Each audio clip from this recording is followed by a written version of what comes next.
नमस्कार साथियों। आज 1-2 दिन पहले भारतीय जनता पार्टी में दिल्ली के सांसद मनोज तिवारी जी अपनी बदजुबानी के लिए काफ़ी सुर्खियों में आए। हमारे पास एक मामला उनसे जुड़ा हुआ पड़ा था, बट हमें लगा कि भाजपा ने उनको किनारा किया हुआ है तो उन पर बात करनी व्यर्थ है। बट क्योंकि वो सुर्खियों में आए तो उनसे जुड़े हुए एक बहुत खास विषय को मैं आपके सामने रखना चाहता हूं। कल मैंने ईस्ट एमसीडी पूर्वी नगर निगम के कुछ अपने पार्षदों को बुलाया, लीडर ऑफ अपोजिशन से बुलाया और उनकी सबसे बड़ी समस्या पूछी। और उन्होंने बोला, पूर्वी दिल्ली के अंदर सबसे बड़ी प्रॉब्लम ही कूड़ा है। जगह जगह कूड़े के ढेर रहते हैं, मार्केट्स में, बाज़ारों में, मोहल्लों में, गलियों में, चौराहों पर कूड़े के ढेर लगे रहते हैं। और इनको उठाने के लिए जब जब हम एमसीडी के कर्मचारियों से बात करते हैं तो वो कहते हैं कि हमारे पास इनको उठाने के लिए कूड़े की गाड़ियां नहीं हैं, गाड़ियां खराब हैं या गाड़ियां आई नहीं हैं। मैं आपको एक ऐसी चीज़ दिखाऊंगा जिससे आपको इस चीज़ का यकीन हो जाएगा कि भारतीय जनता पार्टी का नगर निगम एक सोची समझी साजिश के तहत दिल्ली को कूड़ा कूड़ा रख रहा है। दिल्ली नगर निगम के स्टोर में कूड़ा उठाने की गाड़ियां मौजूद हैं और 1-2 दर्जन नहीं, 200 ई कार्ट कूड़ा उठाने वाली मौजूद हैं।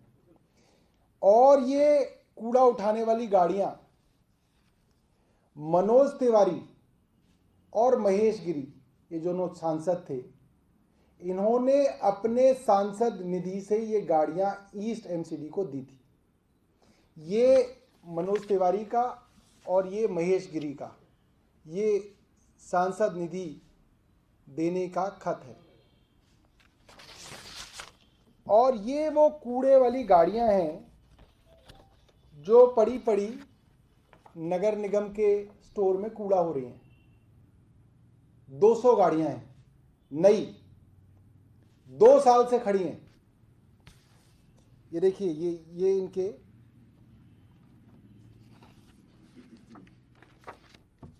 ये नई गाड़ियां दिल्ली नगर निगम के स्टोर में उत्तरी, ये पूर्वी ईस्ट एमसीडी के अंदर ये गाड़ियां खड़ी हुई हैं, 200 गाड़ियां।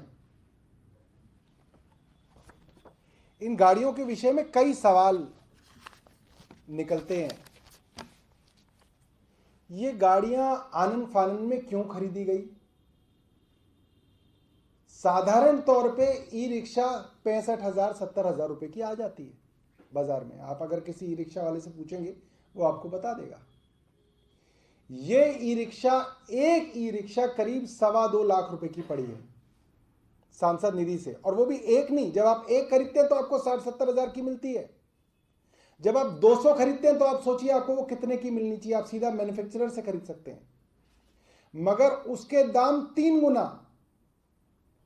गुना दामों में सांसद निधि के फंड से ये ई रिक्शा खरीदी गई हैं। ईस्ट एमसीडी ने खरीदी है, मनोज तिवारी और महेश गिरी के फंड से खरीदी है। अब इससे कई सवाल उत्पन्न होते हैं, क्योंकि एमसीडी तो फेसलेस है, उसका कोई चेहरा नहीं है। आप कहिए एमसीडी को गाली दे, किसको दो? क्योंकि कोई है ही नहीं। हर साल नए मेयर आ जाते हैं, हर साल नई स्टैंडिंग कमेटी बन जाती है, आप किसको कोसोगे? तो मेरे सवाल सीधे सीधे मनोज तिवारी जी से हैं। आप जब करोड़ों रुपया, जो देश का पैसा है, लोगों का पैसा है, आपका जेब का पैसा नहीं है, करोड़ों रुपया जब आप इन गाड़ियों के लिए दे रहे थे, कि क्या आपने ईस्ट एमसीडी से बात की थी कि इन गाड़ियों का क्या इस्तेमाल होना है, इन गाड़ियों की क्या जरूरत है? क्योंकि ये जो गाड़ियां खरीदी हैं वो ईस्ट एमसीडी ने खरीदी है मनोज तिवारी के कहने पे। ईस्ट एमसीडी के Satyadev Tomar, executive engineer, central zone Nand Nagri Shahdara, इनके नाम पे बिल काटा गया है। मनोज तिवारी जी के निधि से ईस्ट एमसीडी ने खरीदी है, महंगी खरीदी है। ये जो महंगी खरीदी है, इसके अंदर ये जो भ्रष्टाचार हुआ है, ये जो 3 गुना दाम बढ़े हैं, ये पैसा किसकी जेब में गया? ये सवाल जो है, इसका जवाब जो है, मुझे लगता है वो मिलना चाहिए और मनोज तिवारी जी को बताना चाहिए कि उनको क्या लगता है कि ये पैसा किसकी जेब में गया है। दूसरा सवाल मनोज तिवारी जी से, ईस्ट एमसीडी को या तो आपको नहीं पता था या ईस्ट एमसीडी को नहीं पता था, या तो आपको बेवकूफ बनाया ईस्ट एमसीडी ने या आपने बेवकूफ बनाया ईस्ट एमसीडी को, क्योंकि ये कूड़े वाली गाड़ियां कूड़ा हो रही हैं 2 साल से। इनकी वारंटी गारंटी पीरियड जो सब मिली थी मैन्युफैक्चरर से, सब खत्म हो गई। ये पंचर, लगभग पंचर हालत के अंदर सारी गाड़ियां वहां पे खड़ी हैं।